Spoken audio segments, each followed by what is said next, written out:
જય સ્વામિનારાયણ વિદ્યાર્થી મિત્રો, ધોરણ 8 ગણિતમાં આપણે પ્રકરણ 6 શરૂ કરીએ છીએ, વર્ગ અને વર્ગમૂળ. તો આપને બધાને ખબર જ છે, વર્ગ એટલે તો કે એક સંખ્યાને તે જ સંખ્યા વડે ગુણવામાં આવે તો જે સંખ્યા મળે તેને તે સંખ્યાનો વર્ગ કહે છે. બરાબર. તો એક સંખ્યા હોય એને એ જ સંખ્યા વડે આપણે ગુણાકાર કરીએ અને જે જવાબ મળે એને શું કહેવાય? વર્ગ. બરાબર. તો તમારે 1 થી 20 સુધીના વર્ગ છે એ મોઢે આવડવા જોઈએ. હવે આપણે 1 થી 10ના વર્ગ જોઈએ તો 1નો વર્ગ થાય 1, 2નો વર્ગ થાય 4, 3નો વર્ગ થાય 9. આ કેવી રીતે થાય? તો 3ને 3 વડે ગુણો એટલે 3 તેરી 9 થઈ ગયા. એટલે એ વર્ગની વ્યાખ્યા પ્રમાણે પછી ચોકે ચોકે 16 થાય એટલે 4નો વર્ગ થયો 16, પચો પચો 25 એટલે 5નો વર્ગ થયો 25, 6નો વર્ગ છે 36, 7નો વર્ગ છે 49, 8નો વર્ગ છે 64, 9નો વર્ગ છે 81 અને 10નો વર્ગ છે 100. હવે આ વર્ગ લખ્યા છે એમાં મેં એકમના અંક હોય એની નીચે લાઈન કરી છે. તો તમારે યાદ રાખવાનું રહેશે, જો સંખ્યાનો એકમનો અંક 1 હોય તો એના વર્ગનો એકમનો અંક 1 થાય. એવી જ રીતે સંખ્યાના એકમનો અંક 9 હોય તો પણ એના વર્ગનો એકમનો અંક કેટલો થાય? 1 થાય. તો આપણે યાદ રાખવાનું, સંખ્યાનો એકમનો અંક 1 અથવા 9 હોય તો એના વર્ગનો એકમનો અંક 1 થાય. એવી રીતે સંખ્યાનો એકમનો અંક 2 હોય તો એનો વર્ગનો એકમનો અંક થાય 4. પછી બીજું 4 વાળું છે તો કે આ સંખ્યાનો એકમનો અંક 8 હોય તો એનો વર્ગનો એકમનો અંક થાય 4. બરાબર. તો 4 માટે બે સંખ્યા યાદ રાખવાની, 2 અને 8. પછી 9 વાળા માટે કઈ કઈ સંખ્યા યાદ રાખવાની? તો કે 9 એક અહીંયા 3 આવે છે અને 9 છે એક 7 સાથે આવે છે.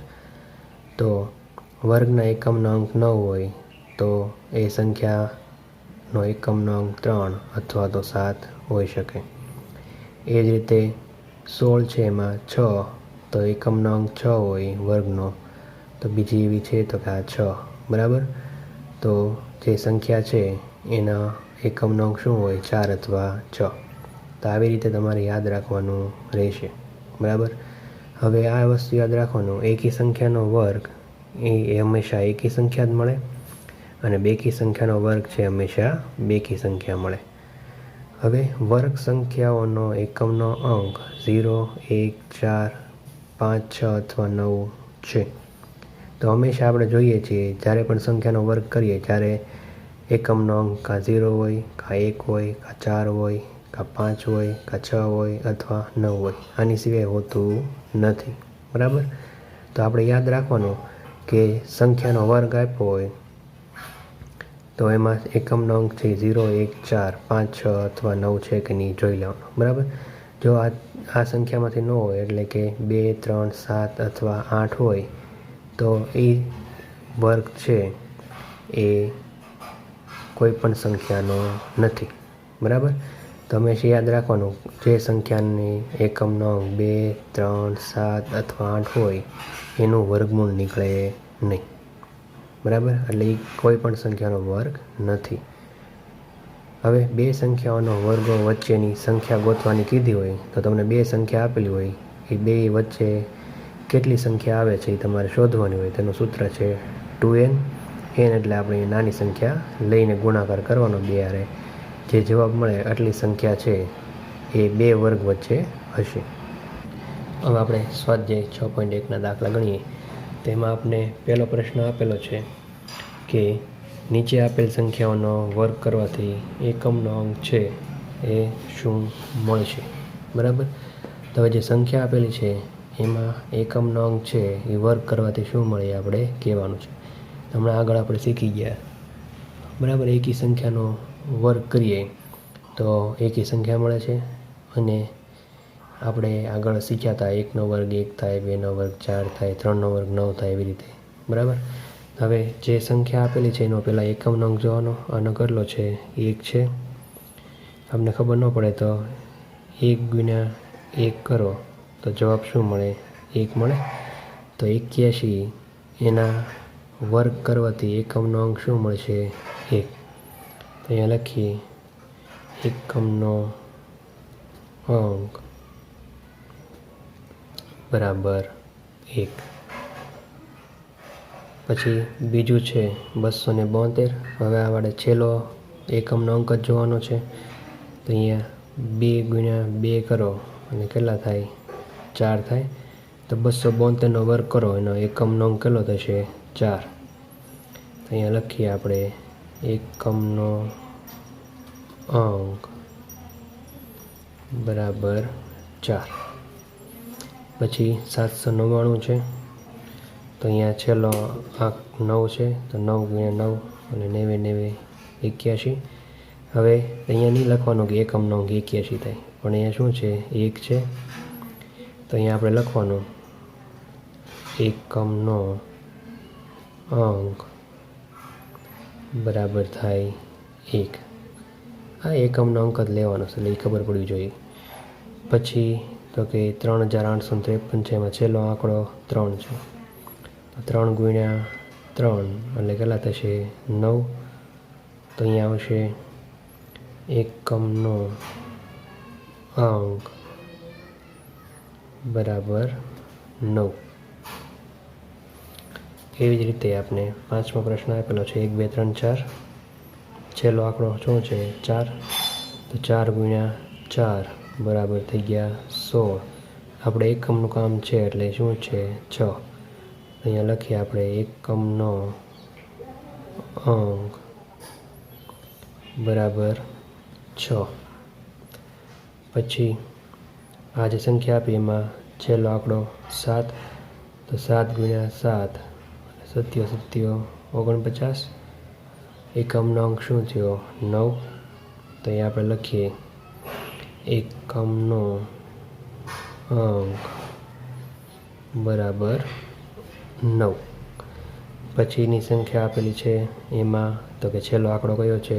8. તો અહીંયા આપણે લખીએ 8 ગુણ્યા 8 એટલે 8 64.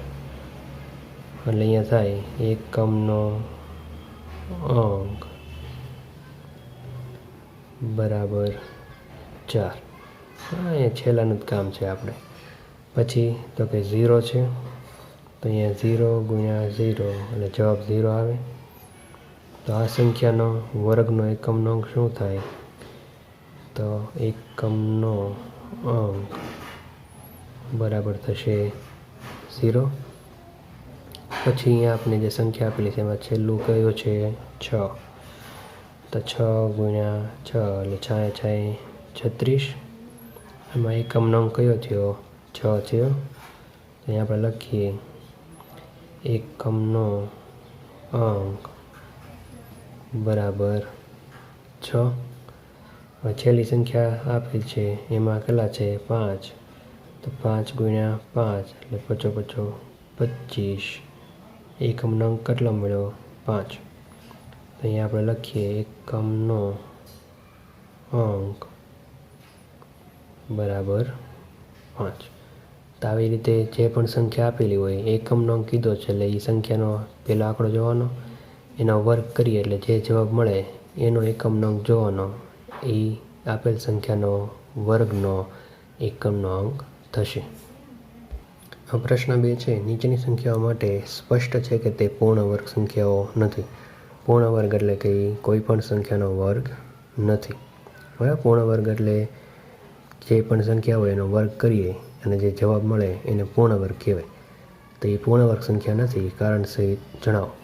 પહેલી છે 1057. હવે આગળ આપણે થિયરીમાં જોઈ ગયા હતા 2, 3, 7 અથવા 8. બરાબર.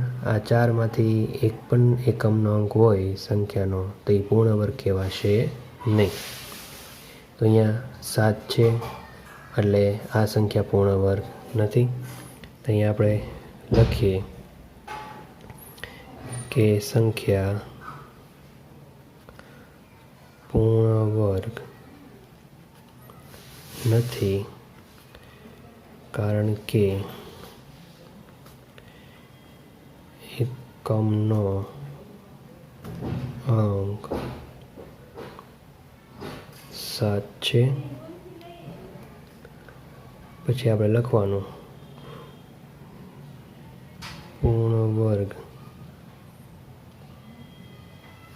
સંખ્યાનો એકમનો અંક 0, 1, 4, 5, 6 અને 9 છે. બરાબર. તો 0, 1, 4, 5, 6, 9 એમાંથી એક પણ નથી, એટલે આ પૂર્ણ વર્ગ નથી. બરાબર. તો આવી રીતે તમારે લખવાનું રહેશે દરેક માટે. બીજી સંખ્યામાં જો 3 આપ્યું છે તો આપને ખબર છે 2, 3, 7 અને 8 એવી સંખ્યાવાળી પૂર્ણ વર્ગ કહેવાય નહીં. તો અહીંયા આપણે લખીએ કે સંખ્યા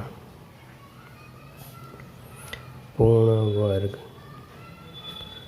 નથી કારણ કે એકમનો અંક 3 છે, જ્યારે પૂર્ણ વર્ગ સંખ્યાનો એકમનો અંક 0, 1, 4, 5, 6 અથવા 9 હોય છે. બરાબર. તો દરેકમાં આવી રીતે તમારે લખવાનું છે. આપણે પહેલાંથી કહી દીધું છે પૂર્ણ વર્ગ નથી, પણ તમારે લખવાનું રહેશે એકમનો અંક કયો છે અને પછી આ પણ લખવાનું આખો વાક્ય. હવે એકવાર ત્રીજો દાખલો જોઈ જાય પછી બાકીના છે તમારે જાતે લખવાના રહેશે. તો 7,928 એમાં 8 આવ્યા. તો અહીંયા સંખ્યા છે એ પૂર્ણ વર્ગ નથી. સંખ્યા પૂર્ણ વર્ગ નથી કારણ કે એકમનો અંક 8 છે.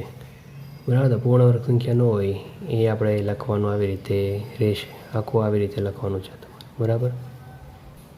હવે 5મો પ્રશ્ન છે 64,000. હવે આપણે જોતાં ખબર પડે કે અહીંયા એકમનો અંક છે એ 0 છે. તો અત્યાર સુધી આપણે લખતા કે એકમનો અંક 0 વાળો હોય એ પૂર્ણ વર્ગ હોય, તો આપણે પહેલી દ્રષ્ટિએ આને પૂર્ણ વર્ગ લાગે, પણ પૂર્ણ વર્ગ નથી. કેમ કે પૂર્ણ વર્ગ છે એ સંખ્યા ડબલ થાય. તો અહીંયા જો 0 છે એ ડબલ થયા હોય તો 2 વખત જ 0 આવવો જોઈએ. કેટલી વખત છે? 3 વખત. તો 1ના ડબલ 0 કરો તો 2 વખત 0 થાય, પણ અહીંયા 3 છે એટલે પૂર્ણ વર્ગ નથી. તો આવી સંખ્યા માટે આપણે લખવાનું કે સંખ્યા પૂર્ણ વર્ગ નથી કારણ કે તેના અંતે 3 શૂન્યો છે, જ્યારે પૂર્ણ વર્ગ સંખ્યાના અંતે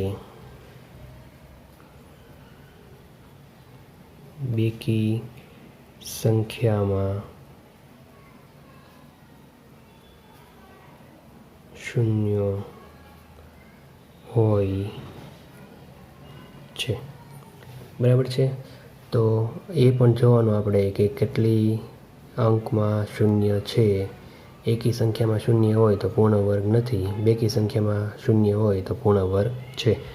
બરાબર. તો એવી જ રીતે તમારે 7મો અને 8મો દાખલો છે, છેલ્લે અંતે 0 આવે છે, તો એ બધા પૂર્ણ વર્ગ નથી. એમાં આવી રીતે લખવાનું રહેશે.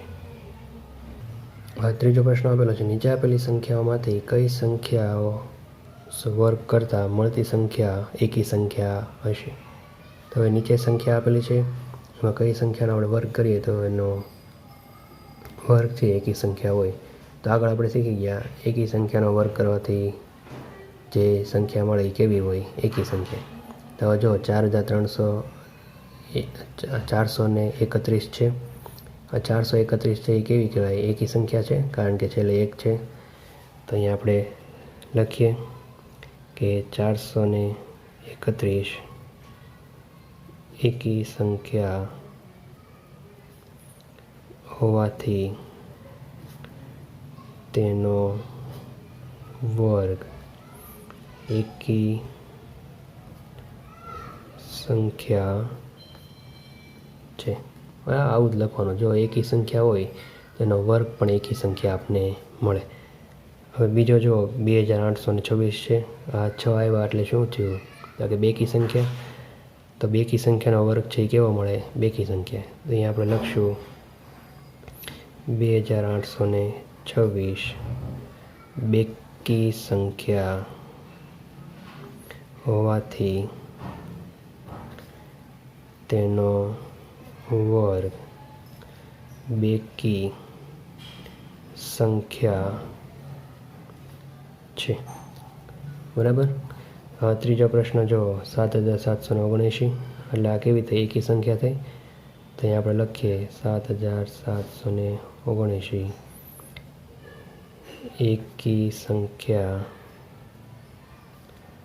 હોવાથી તેનો વર્ગ એકી સંખ્યા છે. બરાબર. તો આવી રીતે ચોથો પ્રશ્ન જે આવડશે, બેકી સંખ્યા છે એટલે એનો વર્ગ કેવો છે? બેકી સંખ્યા. ચોથો પ્રશ્ન છે પેટર્નમાંથી ખૂટતી સંખ્યાઓ જણાવો. તો પહેલાં આપણે પેટર્ન જોવાની. 11નો વર્ગ છે એટલે 121 થયા. પછી 101નો વર્ગ છે એટલે થયા 10201. હવે જો 11 હતા તો બે એકડાની વચ્ચે એક મીંડું આવી ગયું. તો એના વર્ગમાં શું ફેર પડ્યો? તો 1 પછી 0 આવ્યો, પછી 2 આમ નંબર્યા, પછી 1 0 આવ્યો, પછી 1 આવ્યો. બરાબર. તો પેટર્નથી વચ્ચે 1 0 આવવાથી આની વચ્ચે 1 1 0 છે આવી ગયા. પછી જો બે એકડાની વચ્ચે 2 0 આવ્યા તો 121માં 1 પછી 2 0 આવ્યા, પછી 2 પછી 2 0 આવ્યા, પછી 1 આવ્યા. બરાબર. તો જેમ આ 0ની સંખ્યા વધે એમ અહીંયા 1 અને 2ની વચ્ચે 0ની સંખ્યા છે એ વધે. હવે આપણે આપેલા છે 1 પછી 1 2 3 અને 4 મીંડા, પછી 1 એટલે આનો વર્ગ છે. તો અહીંયા 1 પછી ખાલી જગ્યા 2 અને ખાલી જગ્યા આપ્યો છે. તો પેટર્ન પ્રમાણે શું થાય? તો કે આ જેટલા મીંડા છે એ 1 અને 2ની વચ્ચે આવશે. તો કેટલા મીંડા છે? તો કે 4. અહીંયા ખાલી જગ્યામાં 1 પછી 1 2 3 અને 4 0 આવશે, પછી 2, પછી 2 પછી પાછળ કેટલા 0 આવતા? 4 1 2 3 અને 4. બરાબર. તો આ સંખ્યાનો વર્ગ છે એ આવો થાય. હવે પછી જે સંખ્યા આપી છે એમાં 1 અને છેલ્લો 1 છે બેની વચ્ચે કેટલા 0 છે? તો કે 1 2 3 4 5 અને 6 0 વાળી છે. તો હવે એમાં કેવી રીતે થશે? તો કે પહેલાં આપણે 1 તો મૂકવાનો, પછી તો કે જેટલા 0 છે એ મૂકી દેવાનો. તો કે 1 2 3 4 5 અને 6. પછી કોણ આવે? 2 આવે. પછી પાછા કેટલા 0 મૂકવા પડશે? 6 0 મૂકવા પડે. 1 2 3 4 5 6 અને પછી આવશે 1. તો આને સરખી રીતે લખીએ તો આવી રીતે થશે 1, પછી 1 2 3 4 5 ને 6. પછી આવશે અહીંયા 2, 1 2 3 4 5 ને 6 અને 1. તો આવી રીતે પેટર્ન સમજીને આપણે વર્ગ છે એ લખવાનો.